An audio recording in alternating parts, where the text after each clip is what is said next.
The distinction between learning and performance is one of the most time-honored and important distinctions in the whole history of research on learning and memory, going back to the 1930s and 40s, as a matter of fact.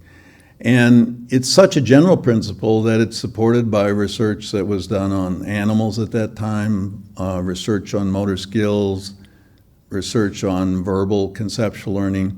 And what it refers to basically is that during the learning process, we can observe and measure someone's performance. We can see how often they're correct, whether they're correct. We can see how rapidly they can produce an answer, would be another measure of their performance. What we're trying to infer, though, is whether learning has happened. And it turns out, just the absolutely critical thing is that the measured performance during the learning process can be highly misleading. Conditions that improve rapid gains in performance can lead to very poor long-term learning and transfer. So we don't really know about whether learning has happened till performance is measured at a delay or under some new circumstances. Will it transfer to where it's supposed to transfer to? So this poses just an amazingly difficult problem for us as learners, for teachers.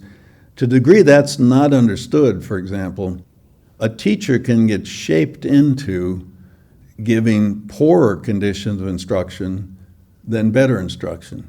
Because if they interpret performance as learning, they will do things like mass practice, keep conditions constant and predictable, all of those things that will make people improve in a sort of local way, but then not enhance long-term learning and performance.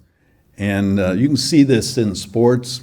Go to any golf driving range, and you will see people violate all these principles. They hit one club over and over again with hardly a delay in between, sort of mass practice rather than spacing practice. They don't interleave the different clubs they have to hit, even though that's the very thing they'll have to do on the golf course.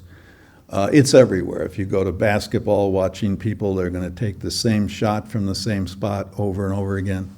And so it's a crucial thing to understand. It's one of those distinctions that's been supported by research for 80, 90 years at this point. And it becomes a foundation to kind of support both instruction that we may do if we're a teacher and practice we do if we ourselves are a learner.